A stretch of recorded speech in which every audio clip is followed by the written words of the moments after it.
Hello, everybody. This is Jamie Loves Martial Arts. I'm here with Rolando Garcia for another episode of Martial Practice. I'm really excited to have him on. We had a great conversation a couple weeks ago, and very excited to have him on the podcast. Thank you so much for doing this. I'm very excited to be on here, my friend. Yes, thank you for having me. So maybe as briefly as possible, you could take people. I know it's hard because when you have a lot of experience in these arts, it's hard to distill it down into a Yeah. short blurb. But maybe you could give people just a little bit of information about your background because you have a really amazing background, especially in terms of knife work. Yeah, no, thank you. I'd be happy to share. My martial arts journey actually started. I was born in the Philippines. I'm Filipino by ancestry and heritage, and started with my dad. And when you're in the Philippines, it's the 70s. This is talking about Asia. It was Bruce Lee everywhere, right? I think there was a survey recently that said that in China, the top two most recognizable world figures are Mickey Mouse and Bruce Lee. Yeah. Wow. Yeah. And Kareem Abdul-Jabbar, he said like, oh, you go to some little village somewhere in Asia or Africa and you're wearing a Bruce Lee shirt, they know who he is, right? So that's how prevalent he was. Of course, as a kid, you watch Enter the Dragon for the first time. Before you know it, you're doing all your things. My dad has extensive background in martial arts, like super serious stuff. Um, Coming up as an attorney in the Philippines in the 60s, as an attorney, he eventually went into government because that was just a period, right? But he also was involved in some of those frat wars, fraternity wars. This was a big thing in the 60s and 70s and all the way up into the 90s where they were like gangs, right? It was just part of it. And he was Sigma Rho. And for anybody in the Philippines, he was University of the Philippines Sigma Rho. Sigma Rho, if you think of any top attorney, any top chief justice, they were part of Sigma Rho. Anyone who went to University of Philippines in law, they went that route. So as part of his upbringing, post World War II, you're part of Sigma Rho, UP gang wars, all those things. You're going to learn some form of martial art. So he got a brown belt in judo from Sensei Hiroshi, and he was at the time, I believe, he was Sensei Hiroshi was an instructor for the NBI, National Bureau of Investigation. And So this was he, before you had all the little rankings in judo, right? It was just yeah, like white, white, brown. brown, and black, and the only way you could be a brown belt was you got an ippon in competition in a Yeah. brown belt. Yeah, there was no blue, orange, anything, right? So Yep. he was like, he was in competition, and some guy was 40 pounds heavier than him, tried to muscle him, and my dad said, I went with it. Ippon. And his sensei went right up to him. He's like, here's your brown belt. That was it, right? That was it, right? Because it was like a 5 or 10 second thing, but because he understood, my dad was a small guy, right? 5'6", maybe 120 pounds. So almost like Elio Gracie, right? It's like Professor.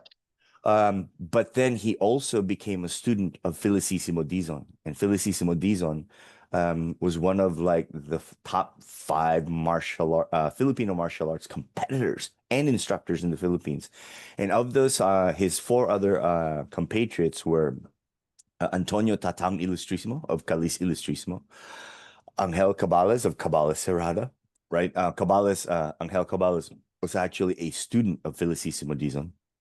Floro Villabril, founder of Villabril Lagusa system. Jose Mena, and I think he was of the Doublet system. And then there was Dizon. And of those five, Dizon, I think if I'm not mistaken, he's the only one that has a record. Like there are news articles of him who competed in these like full on juego judo, like punch, kick, stick, choke, all those things. Like there are actual articles that say, Felicissimo Dizon fought this guy, right? So those were his two guys, like pretty heavy guys. So when he saw his, like 4-year-old son imitating Bruce Lee, he's like, okay, okay, let's do this thing. So in all the way up to when I was maybe 14 years old, he was in charge of everything. Like, okay, you're gonna learn Taekwondo first. So I got to a pretty high rank with the World Taekwondo Federation as a kid in the Philippines. I became team captain of all things. at 11 years old. And mind you, this is the Philippines. This wasn't like, yeah, and then you pull within 2 inches. No, Yeah, kids were yeah, getting knocked out. I got knocked out as a 9-year-old. I got knocked out. yeah, yeah, Some yeah. kid hit me in the liver.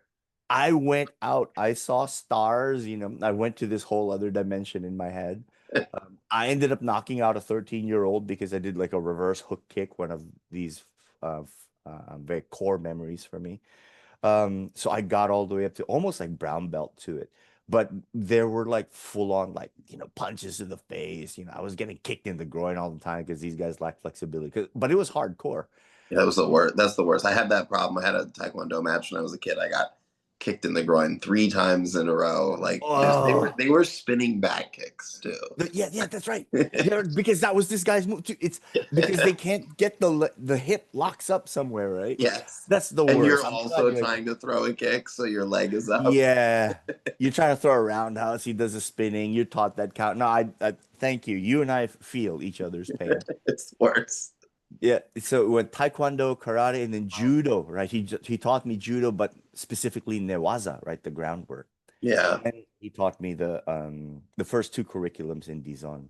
Then at 14, he kind of let me on, okay, go discover your own stuff. But don't go get into like gang fights like I did, I mean, he's a respected attorney. Like in the Philippines, he's a very respected man because he worked for the government at one point, right? High ranking. Um, and we still have connections in the Philippines as it relates to government, but so I was like, hey, don't get into anything crazy, all right? He's like, okay, one, for your own safety, your mom will be upset, but two, like, you're a Garcia, man, come on. I said, okay, Dad, I won't. Um, Eventually, sparring with other styles, I eventually landed with my instructor, Armando Basulto, who at one point was a East Coast regional director for Paul Vunak in Jeet Kune Do. He's a black belt currently, I think second or third stripe under Hoyler Gracie, right? But he's Jeet Kune Do, and his philosophy is still very much Jeet Kune Do. And under him, I learned the whole Jeet Kune Do FMA thing through Paul Vunak PFS, but more specifically Savat, right? I have a white glove in Savat. A lot of what informs my own estacada system is actually Savat. I don't Interesting. talk about it in my channel because Savat is not as accessible. Only recently is it Yeah. becoming accessible. There is a guy on YouTube who finally found this Savat match by a very top Savateur, Francois Penacchio, who fought Muay Thai rules with a Muay Thai guy, and you can see how Savat actually works against Ah, Muay Thai. Look it up, Penacchio, in YouTube. Put in Penacchio Muay Thai. It's the most beautiful thing you'll ever see. I was getting emotional at one point because you could see it was like a class. So it was under yeah, that's Armando. always so cool when you can see like the flavor and character of a particular art and the tactics come through. Yes. There was a fight in bare knuckle Mm. with this guy that I had trained with a little bit named Marcus Brimage. He was in the UFC really briefly. He was also on the Ultimate Fighter, but he had been training 52 blocks, which is like that jailhouse Oh, style, and it's like yeah. primarily, yeah. So Yeah. he had a fight, and he basically got in there and went the distance with this guy, and the other guy never hit him.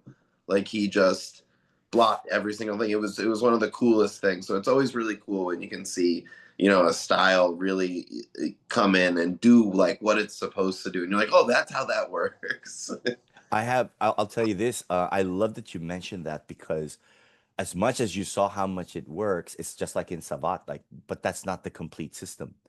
And because from what I understand, like 52 blocks, the whole basis of 52 blocks is when you're moving your hands, there's a razor Yeah. between your fingers. It was explained to me. I forgot who it was. It might have been a colleague, old colleague of mine, Norman Taylor. He said, no, all those movements, there's a razor in there. It was one of those important moments in my martial arts development where I started to connect um, empty hand movements with blade movements. Like, no, no, every time they're moving, like whatever, no, just imagine it with a knife, right? Yeah. Like recently, Bobby Rains, the guy who makes my Bowie knives, he sent me like this silat movement where they're punching to the knee, like they're punching to the knee. But then they're like, "Okay, that makes no sense." But then they put a karambit in the guy's hand. Now Yeah. punching to the knee makes sense, right? Oh, they're severing the tendons. But anyway, back to Armando. More specifically, not only did he form the later stages of my martial art development, because my dad and him have very similar philosophies, and that's like, hey, end of day, you're up against 5 or 6 guys, all right? Don't study anything that doesn't help you address that, right? You're fighting 5 or 6 guys with weapons, right?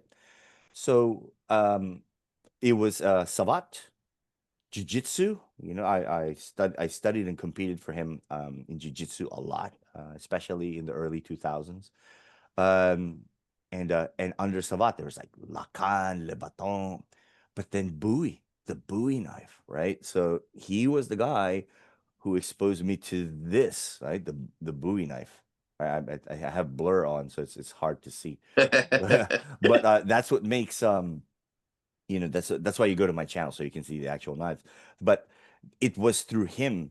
Then when he moved to North Carolina, I was kind of on my own, and I realized that during from 2004 to 2021, I really only studied maybe three, maybe four other systems. I studied Sistema a little bit with a colleague of mine when I was at Equinox. I was working there initially as a coach, then eventually into management, and I was exposed a lot to this colleague and her Sistema, and then Shinkagyu.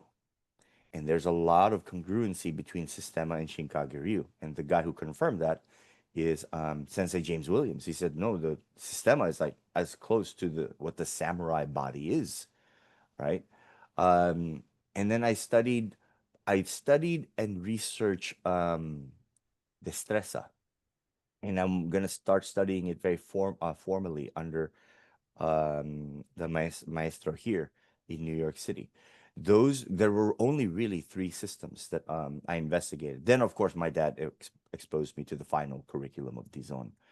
The last thing that informs all of my martial development is my kettlebell training, my club bell training, and my powerlifting. Because I'm a Yeah. big believer that end of day, hey, you know what? All respect to Professor Elio, but come on, man, you're 140 and you're up against Kimura. It's like size is going to come into play No, it's eventually, huge. It's right? huge. It It pays to is. be bigger and stronger. I mean, you're gonna seldom find a situation unless you're like cleaning chimneys or spelunking where Yeah. being smaller and more, just smaller and weaker is going to be an advantage. So Or if you're like in that show on Netflix, like Physical 100, where it's like if you're hanging on something for like 3 hours, okay, it's a zombie apocalypse. You're waiting for the helicopter to come, and there's zombies at the bottom, and you have to yes, hang on to. Okay, yes, right. fine. Yeah, fine. Okay, we'll take that. But you and I, right? We're both over 200 pounds.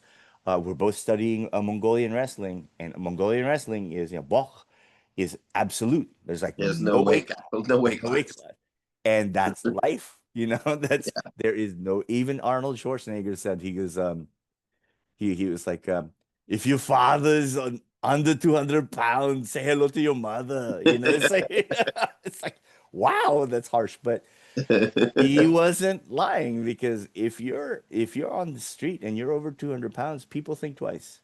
Yeah. People think twice when you're bigger. You don't even have It's to be funny that scared. you bring that up too, because one of the things that I think is interesting when it comes to like a self defense standpoint that people don't think about a lot is like, how do we deter people? Yeah. Even before we're defending ourselves, even before we're de-escalating conflict, like, just how do you deter people from even wanting to go there? Because that's an advantage in and of itself. Yeah. That's it saves you a lot of trouble if you can just not be the person that they want to pick on. They pick on there was something Paul Vunak wrote in a famous essay on killer instinct. He said when you have to when you have a predator, the lion doesn't go for the elephant. It goes for the little gazelle. Yes. That's how nature works. So when you're if you're gonna get into a fight and there's like 5 or 6 guys, don't go for the biggest guy, right? Go for the smallest guy.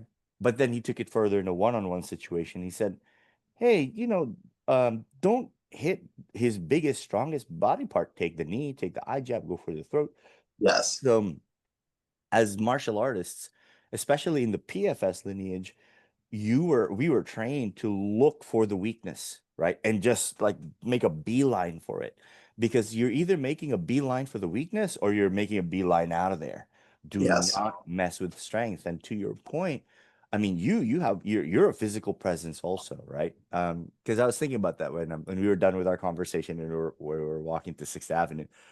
I was remember thinking, hey, these two guys over 200 pounds, highly skilled, anyone who even has, the nonsense of, what, I'm going to take on these two guys, my bro, walk the other way. You, Yeah. you don't know. But part of it is also the physical presence. And to your point, um, it's going back to you about, I love your physical presence because it's like very clearly, like, there's like strong athleticism, but you don't know what he has. He's a jiu-jitsu black belt. You're studying Bach. You have an extensive martial background.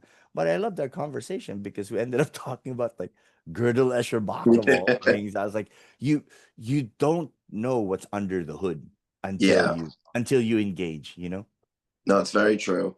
Um, it's really interesting with the like when you talk about like the presence, because I think one thing that I've been interested in for a long time that it's very hard to describe, but is like this communication that goes on between bodies non-verbally.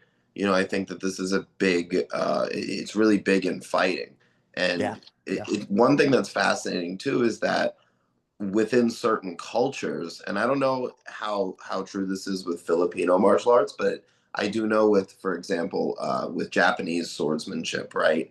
There is a certain way that they fought, right? And Yes. and in many ways that way of fighting is constrained culturally and mentally as much as it is physically. Like there are other possibilities physically of how you could fight someone with a katana, right? Yes. But those were actually left unexplored because the culture and the mindset was so focused on a particular way of doing it, and that led to that being developed to a very high degree. But it Yeah. also led to it being very vulnerable to attacks that come from outside the system. So if you get a samurai sword fighter, somebody who's studied something like Shinkage Ryu, and you put them up Mhm. against a fencer, that they tend to have a Yeah. very hard time. I had a friend who Yeah. was doing like kendo like his whole life, and my other friend who's like a nerd picked up a rapier and beat him. Yeah. And he's like, what is going on? I've been doing, some, I don't remember what school it was. He's like, I've been doing, I think it was kendo. He's like, I've been doing kendo my whole life. And I'm Yeah. like, well, they're not trained to deal with that. Their system, it very much refers to itself. And this kind of gets into what we were talking about a little bit when we had coffee, was like these martial arts systems are often designed to deal with the attacks from within their own system. Within the own And this system. is a huge weakness. Yeah, the call is coming from inside the house, as they Yes. say, right? I would, what's funny, you mentioned fencing. Every time you hear, oh my God, I've been studying for 30 years in a martial art, and then I fought there's only two systems I've heard where it's usually that. One of them is fencing, the other one is jiu-jitsu. Yeah. I've been a boxer my whole life, then I fought a jiu-jitsu guy, right? I've been doing, I don't know, Cossack sword fighting or Indonesian whatever, right? Then I fought a fencer. It's always the fencer who messes up everything, right? I don't yet have an explanation for that, but anecdotally, it's always those two. And to your point, I think it's necessary and this is Bruce Lee's words, like for a crystallization of a system, it's formalizing. And this is a big part of our conversation a few weeks ago. I thought about it. I thought, oh, why do we need formalizing? Why do we need crystallization? Because going back to the Japanese system, because you got to have something to hand off. Yeah. Because if not, like the Dizon system, a lot of it died off. A lot of it died off because he was only willing to pass on what was formalized. But what was formalized, he had a low opinion of. He had a low opinion of the doce pares that he had inherited. But that's what Yeah. he taught. That's what he taught. By the time he was like in his 40s or 50s, he had created the system of Mohara, but it's almost like in Einstein, where he had special relativity and general relativity. When he went for grand unified theory, he could not complete it. Right? Yeah. It's mostly just sketches. It's kind of like the Silmarillion, where it's like, well, it doesn't have any strong narrative, but it's so compelling. But Yes. we can't pass it on because it's not formalized. There's no narrative. So when Not you finished, so to it's speak. not finished. But because reality itself, right? And you have three systems that deal with reality. I say there's a fourth system is martial art. There's philosophy, there's mathematics, and there's physics. They all deal with reality. But I think there's a fourth system and it's martial art. If you're looking to pass on something, specifically to martial art, especially if you're looking at knowledge transmission, right? Uh, you need something formalized. Yeah. But even the instructors I've found who have formalized systems have a low opinion of the formalized system because they understand its own limits. It cannot even prove itself within its own system, within its own limitations. And that's what I think Bruce Lee's studies in philosophy led him to. He famously said in a Longstreet episode with James Franciscus, he said, Longstreet was, I want to learn from you. He said, well, well, what do you want to learn? He said, your method. The script said, well, I don't have a system nor a method. So without a system nor a method, what's there to teach? Right? So Dan and Misando said, yeah, but you can't just look at a guy comes off the street and just says, well, go and express yourself, liberate yourself. He doesn't even know his own body. He doesn't know Yeah. how to form a fist. So you need these formalized systems, but then there is a limit to that system. I think it goes even just a little bit like deeper than that, and I'm hoping soon to do an episode on this. I've been corresponding with somebody who's an expert on they're a psychologist, but they're also expert in Jungian psychology Oh, as well as alchemy. Um, oh, and so there's an old alchemical saying, it's like solve et coagula, right? So to dissolve and then put back together to like hmm, coagulate, right? And so I think that even for your own personal development as a martial artist, that you have to try to crystallize something. But yeah, what you do yeah, is you kind of go into that space where the system disappears, hmm, and that's like more representative of what it's really like, because someone attacks me or I'm doing something and I'm doing jujitsu, or I don't even know what I do all the time, right? It doesn't come from that. It doesn't always come from that thinking place. It comes from somewhere deeper, right? yes, So you're in this space where it's sort of nebulous, right? And there is no system. And this is really where it all happens and really where it lives. But you come back from that experience of doing something and you look back at what you did. And from that, you're trying to create, okay, well, what's the best possible model or picture I can make of what I did? And I think that this contributes to your own learning and your own understanding, but also to the ability to transmit. But I think that this sort of cyclical process of kind of going like into the void, so to speak, where yeah, yeah, there's no reference points, and then coming back and saying, how can we distill a system out of this? This is like the real work yeah. of the Of the martial martial artist, artist, right? yeah, Like it's almost kind of like being a mystic, right? Like yeah. you go into this mystical state and you have this experience that's beyond language, and then you come back and you're like, well, I gotta like write a poem or draw a picture or try to convey this to someone somehow through usually through some form of art, right? Yeah, it's funny you mentioned alchemy because I was watching an episode of Neil deGrasse Tyson, and he said that later in Newton's life, the founder of calculus, the founder of Newtonian physics, later in his life, got into alchemy. At some point later on, you start to explore, uh, because you have no choice, because reality is that strange. The whole Yes. particle wave business, reality itself becomes that bizarre. So we have to forgive, these founders and these pioneers that helps us advance our thought and our practice when they go into the bizarre, because reality itself is very bizarre, Yeah. right? Um, and I to your point about going into the void, my instructor Armando, who does he refers to me as his friend, not his student. No, no, no, you're my friend. No, no, I'm still learning from you. Right? But there were two major points in my development where he said, "Okay, you're on your own." One was when I became he made me full instructor in 2004, right? And then in 2021, when he made me senior full instructor, right? Jeet Kune Do, Filipino Martial Arts. And in that space of time, I think I trained with him 3 or 4 times, right? Because it's like, no, you're in the void. You have to explore your own experiences and create your own experiences.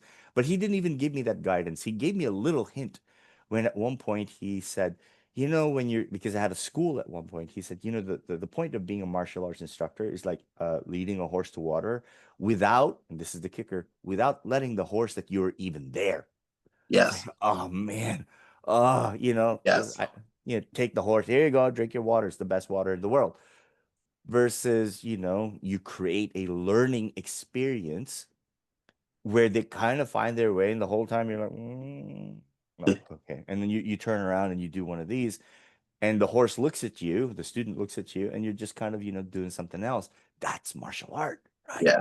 And then to your point about these kind of subtle communications, that we first experience that from the instructor, a good instructor. But then when you're in a fight, right? Um, I know when I was growing up sparring with my uncles, and my uncles were karate guys, right? Three of them. I remember spending an entire afternoon, me and my younger brother, fighting my one uncle, Uncle Ted, right? Sometimes he'd look a certain way and he'd look like Bruce Lee to us. I was like, he'll do one of those. I was like, oh, what's Bruce Lee? It was an entire afternoon where my uncle, who was I think in his late 30s, and I was 11, and my younger brother was 9, and we sparred full contact. It's like the whole afternoon. There was no rest. We just beat the crud out of each other.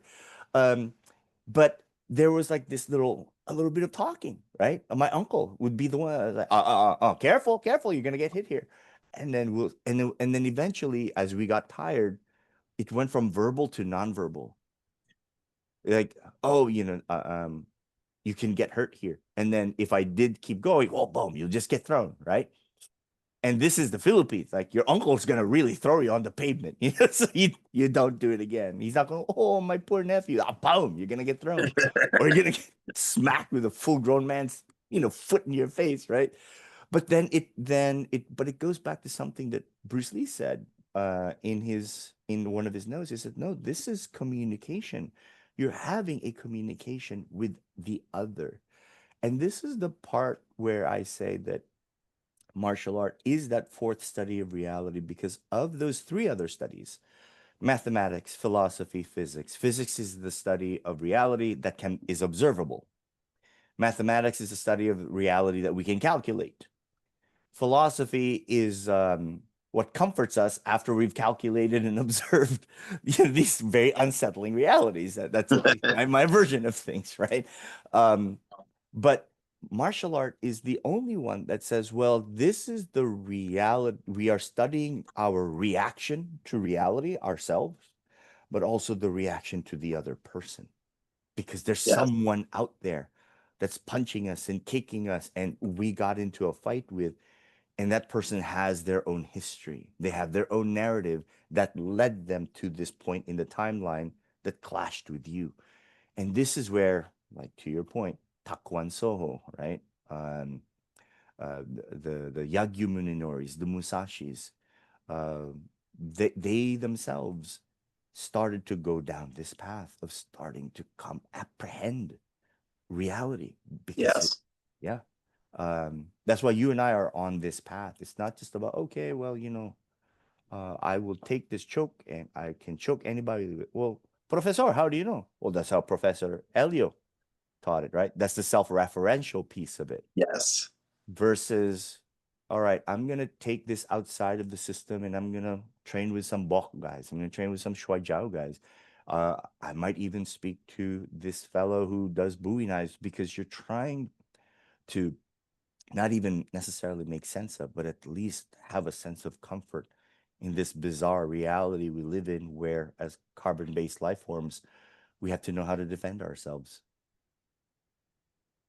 Yeah, and there's a great like question there too is like how is it that humans, where we have one pretty consistent type of, we're a pretty consistent organism. We have two arms and two legs. Yeah, You don't see people with three or four arms. You don't see people with an extra foot typically, right? typically. Every once in a while you get somebody who has one arm, right? That's a little bit more common, but you know, we have all of these different ways of fighting, all of these different Uh, systems, and yeah. they have different approaches and different, even within one culture, even if you just take Chinese martial arts, there's people who want to stand all closed up, there's people who are open, like there's all of these different approaches to this question, to this problem. And Yeah. there's something really interesting there about, so why does it vary so much, and I think that that's that even within like Filipino martial arts, Oh my God, look at forget it. all the approaches to using a stick or a knife. Exactly. Like, Exactly. It's yeah, holy good. Yeah. cow. Yeah. I was because there was my a colleague of mine, he's the owner of FMA Supply. I'm so glad I found him because he goes to the Philippines and finds these people and like, oh, Rolando here, nice sword and all this stuff. Oh, cool. Right. Um he went to Cebu recently, right? For I think it's Bobby Tabuada's like his big workshop there, right? So many styles. And then there was one Instagram post where it was like, Balintawak was here, Doce Pares was here, San Miguel was here. I was like, oh my God. And these aren't just made up names. There are actual theories in there. Like for example, De Cuerdas, the original system of Felicissimo Dizon. One of the important fundamental tactics in it is that if you have like a stick, do I have a stick? Yes, I do. I have a stick right here. And in a lot of systems, it's like you're trying to get to the guy, hit his head, hit his collarbone, he'll drop, hit his temple, he'll drop. But what the cuerdas, at least my understanding of it, tries to address is, well, there's a stick in front of you. You have to get this out of the way first. That's the problem.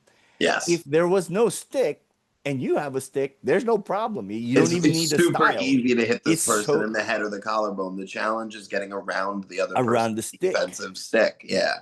So there's an entire system where you make this very subtle movement. Now you've gone around the stick. So all of these subtle movements are just to get around the stick. That's an important theory. It's like, oh wow, Yeah. that's fundamental. That's de cuerdas. But then you have these other systems, for example, like in Mohara, right? My father's what we inherited from Dizon. Well, Dizon's thing is, well, it's not just that you're trying to get around the stick. He's trying to hit you too. And he's very specific about what he's hitting. It's either your hand or your elbow. So anything along the stick arm. So one of the important tactics in Mohara is like, well, if this is the target, then take away the target and Yeah. switch to the other side. Now you're switching leads, right?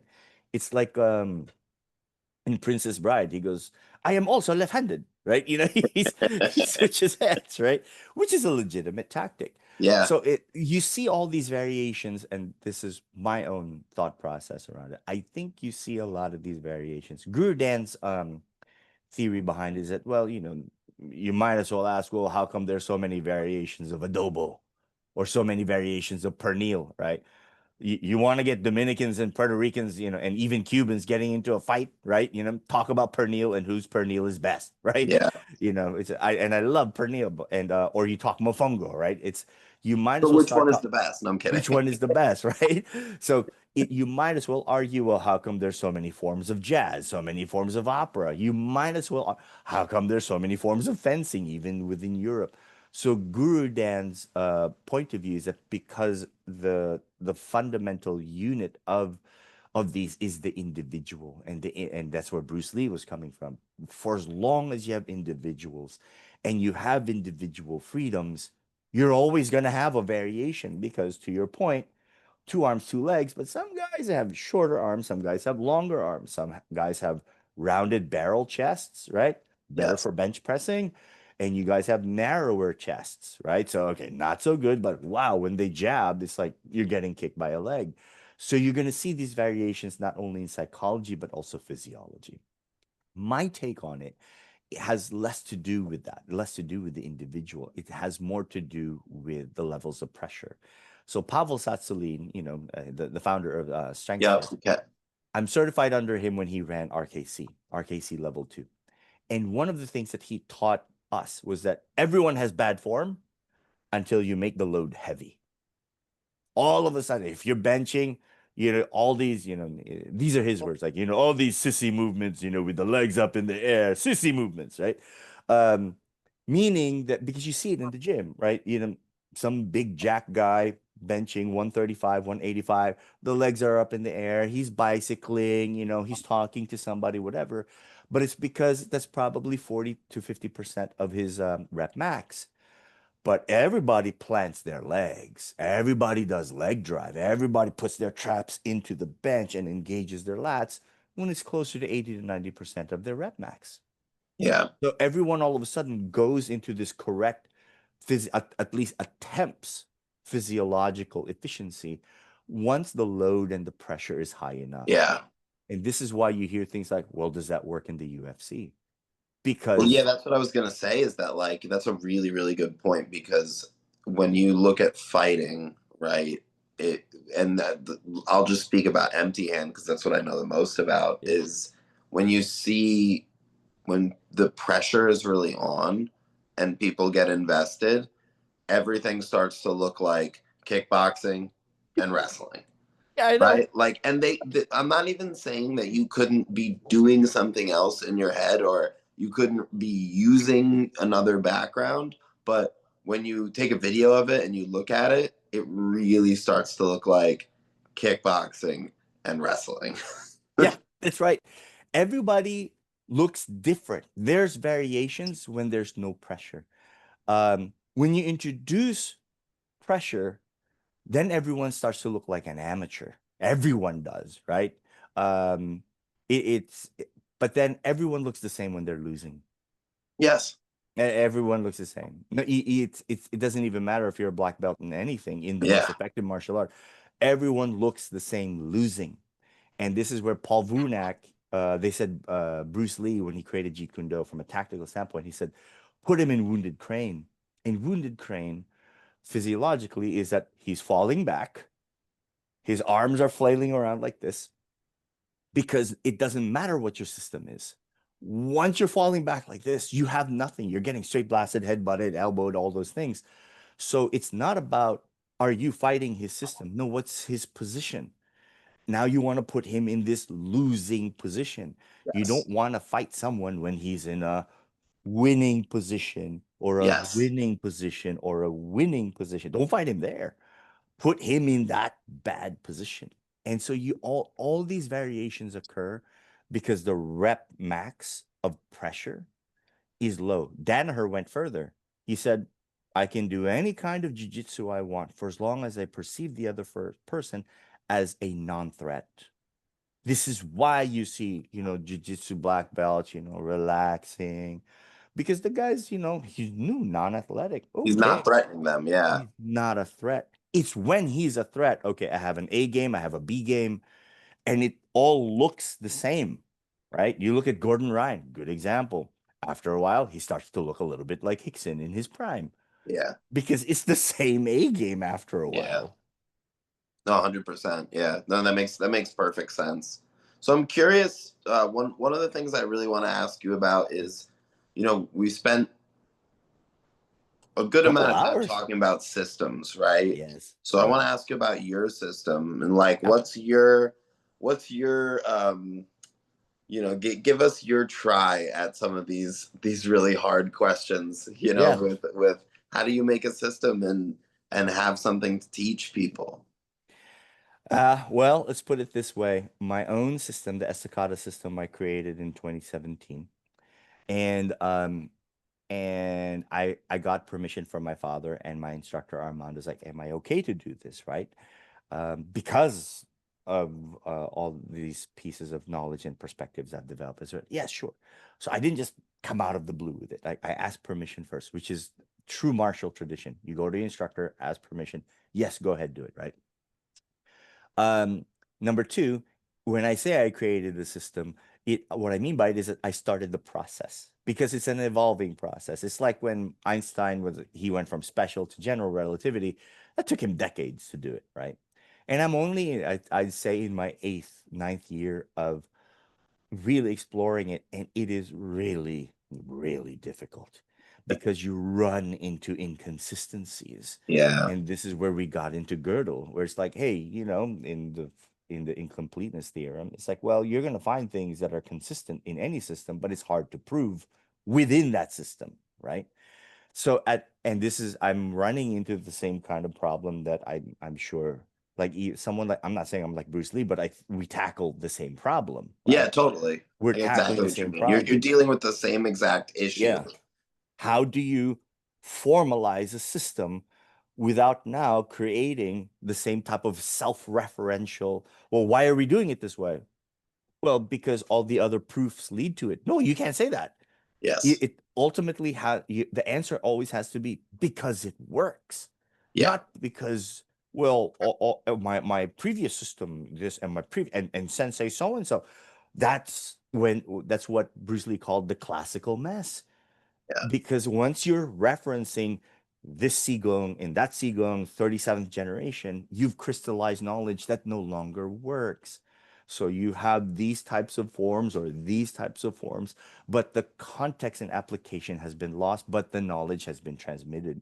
And that's what I'm trying to And avoid. it's also challenging because is it the context and application of applying this system against other people who are training your system, or is it about taking in outside, influences and outside problems and being able to solve those? And I think this is one of the core reasons of why jujitsu took off is that it presented itself and it gives the impression. I'm not saying that this is true or not, because I think you can make an argument either way that you could take someone who doesn't do jujitsu and somebody who does do jujitsu is able to do jujitsu on them. It's like a non-consensual martial art, right? Dagestan, Whereas a right? lot of other things, you need the person to agree to play with you. Exactly. It's uh Big John McCarthy was the one who said it. No, this is not fighting.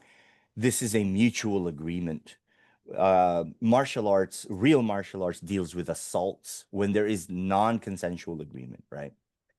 So for my own system, I've narrowed down the problem for myself, right? Well, what is the problem you're trying to address, right? And I think any good system is at least able to state the problem, right? If it's a system that's created because, sensei or Sifu so and so said, well, this is how we do it, then you've lost sight of the original problem. Yes. The problem I'm trying to address is the idea of mass conflict. Because if you take a look at the history of bladed martial arts, outside of a very narrow window in history, it's always mass conflict, mass Yeah. warfare. It's even Musashi was like, no, if it works against one person, it has to work against 10,000 people Yeah. because Yeah. he's fought 10,000 people, right? In battle. Um, so, so that's the first problem, mass conflict. Okay. What kind of mass conflict are you thinking about? Well, this I borrowed from my studies in Shinkaga-ryu. Unarmored and then armored. So what do you do, right? And then so now how do you train for someone or several people like unarmored? Well, what does unarmored conflict look like in a mass scale? Home invasion. Yeah. right? Three, four guys, and all you have to do is look at the data. What happens? Three, four guys, right?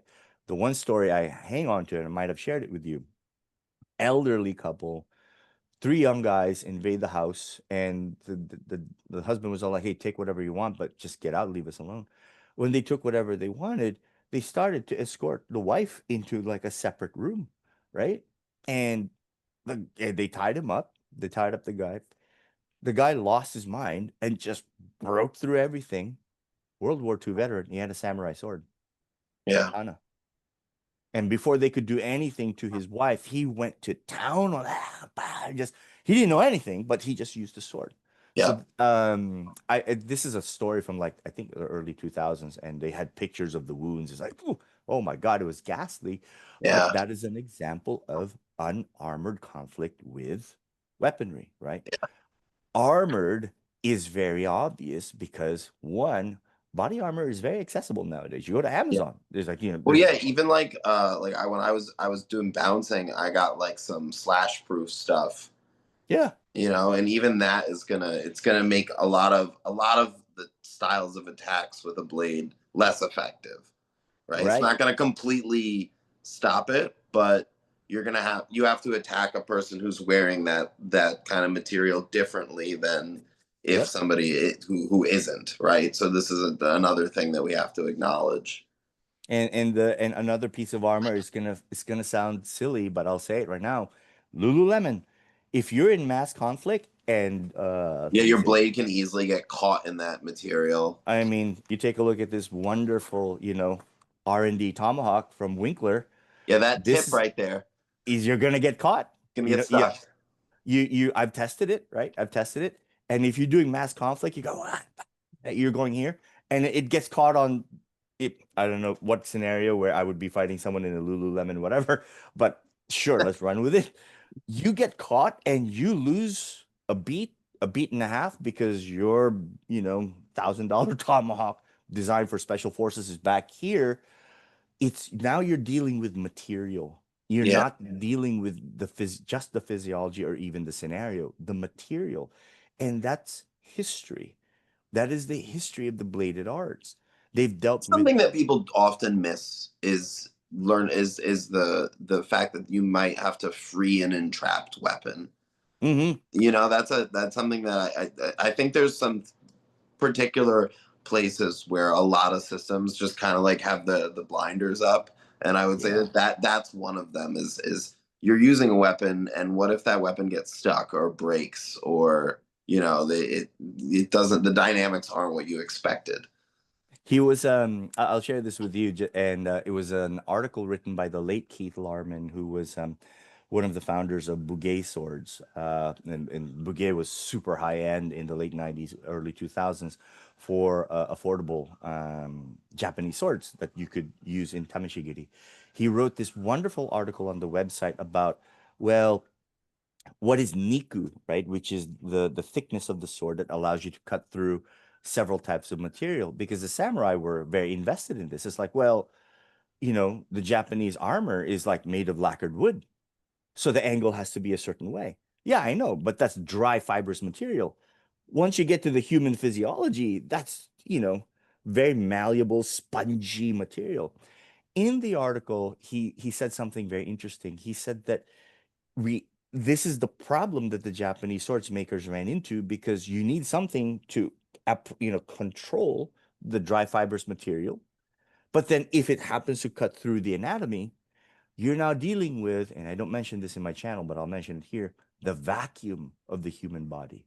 And he said that, just to give you an idea of how the vacuum of the human body deals with the blade, you take a cheese slicer, like super flat, right? If you go against a nice block of cheese and you slice through, man, those are beautiful slices. But if you make that block bigger and you cut down the middle, it'll slice through. But now you're like, you're kind of stuck because It's very hard to pull the knife out. Yeah. the mass of the cheese actually squeezes into the blade. So what happens with the human body is that once it perceives a foreign object going into it, the whole body just goes whoop, it just hangs on, Yeah. right? And that's why certain Bowie knives, especially if you're fighting in edge down, right? Yep. There's a system where it's edge up, where you have to flip it edge up because once you're in, you got to take your finger, hook it here, and then you have to yank it out. Yeah. And that is something that Ed Calderon, very, I'm glad that he's leading the charge in this conversation. It's like, guys, it's not just your angle and your systems. You're dealing with a vacuum. Yeah, I think that's one of the advantages to the stuff he does with the pigs, right? So he hangs up Yes. those pigs and he has people take a whack at it. And people are like, wait, I can't get this blade I out of can't this get pig. out. It's like, yeah, like And you imagine you're in like a fight with three or four guys and you're just and like then you're stuck. stuck. Like Yeah, you're stuck. And but that's not that's a pig carcass, right? It doesn't even have the circulatory not even system where alive. Yeah. not even alive, where the organism involuntarily just goes whoop. Yeah. It just does that. You're stuck with the guy. Um, Here's a good example: Vidalia Sandbar fight. James Bowie, probably like 30 guys. Apparently, it was like it started as a duel between two of their friends, but it turned out there was bad blood between the seconds, James Bowie and Major Norris Wright. There was bad blood. So when the duel went awry and it became a melee, Major Norris Wright, he was he liked the Europe what was a popular trend at the time, the sword cane, right? So getting into fights, and Jim Bowie had gotten shot, cut. It's a melee. This isn't the Vidalia Sandbar. This is the 1800s. Of course, you're gonna get shot and stabbed. He got shot and stabbed. Got into it with Major Norris Wright, and Major Norris Wright took his sword cane and boom, plunged it into and through Jim Bowie. Now, speaking of the human vacuum, he couldn't get it out. Yeah. So then Jim Bowie brought out his Vidalia Sandbar knife, no guard, if you notice.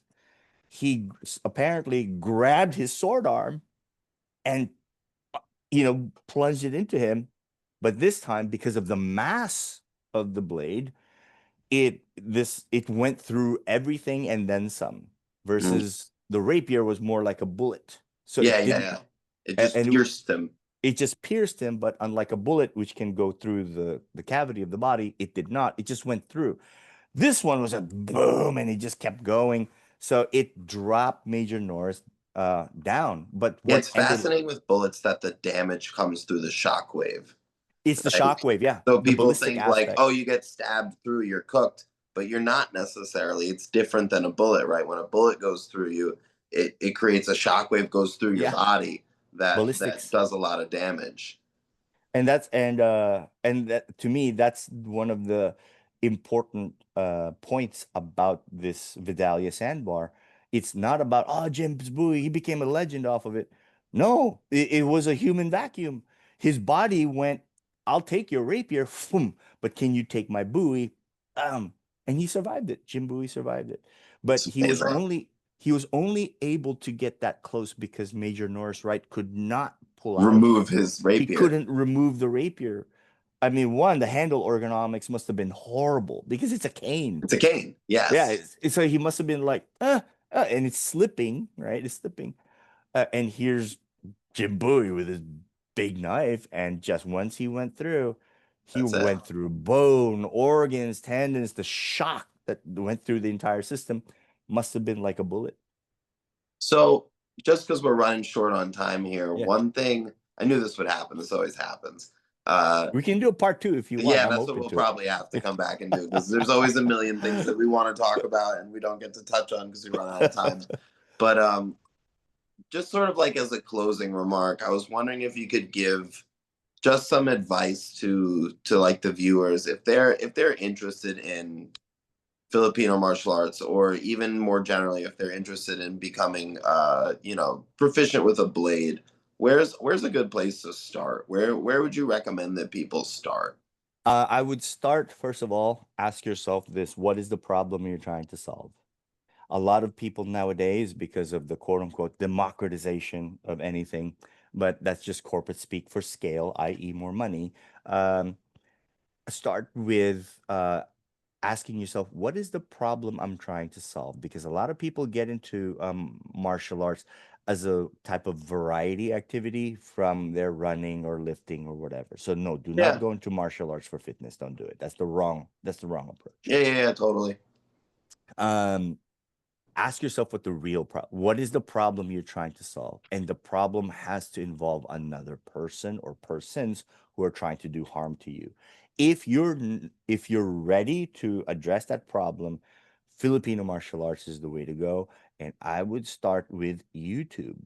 Actually start there, because we do everything online now, chat Yeah. gpt, Google. No, do your background research. Do your due diligence. And then when you do your due diligence, then find an instructor, because there's a lot of homework you got to do. I Yeah. want to study Filipino martial arts because for whatever reason they happen to have.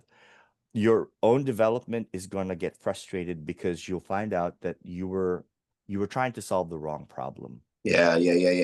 No, you have to know what you're looking for. I think that's really great advice.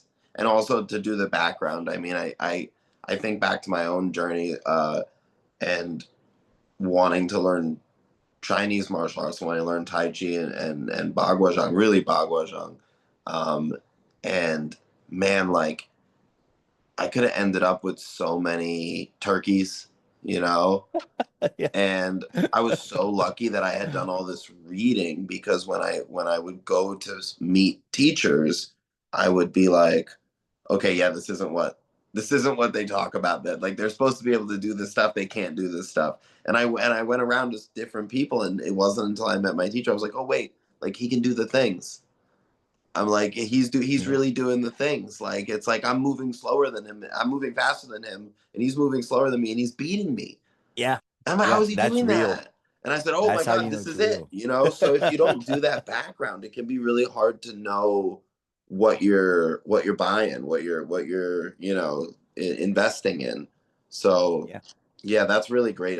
Thank you for saying that. That's really good. That's really a really great place to start for people. That's awesome. Yeah. No, Well, my pleasure. thank you so much for doing this. We'll definitely have to come back and do another episode. There's a lot of stuff I wanted to touch on that, just we got going about some good stuff, and you missed some things, but this was I did. wonderful. And thank you so much. Is there anything you want to like you have a YouTube channel, a few other things maybe you want to direct people towards if they love you and they want to learn more about what you do? I say, go to my channel, Rolando Estacada, and then you can find me on Instagram as well. On Rolando Estacada, you can learn a little bit more about the technical and historical aspects of the knives I work with. But if you want to get a little bit more on the philosophical is more of the thought process, go to my Instagram, because that's the life part of it, right? How to enjoy life with Yeah, I saw you doing Estacada. some cool square dancing recently. Yeah, well, it's my girlfriend. So I love that she's doing it because, dance is a big part of martial art, because Yeah. not from an application standpoint, but from a motor control standpoint, you have Yes. to be able to do something like that. I don't video myself doing it. We two-step every now and then. But if I can't find a videographer when we two-step.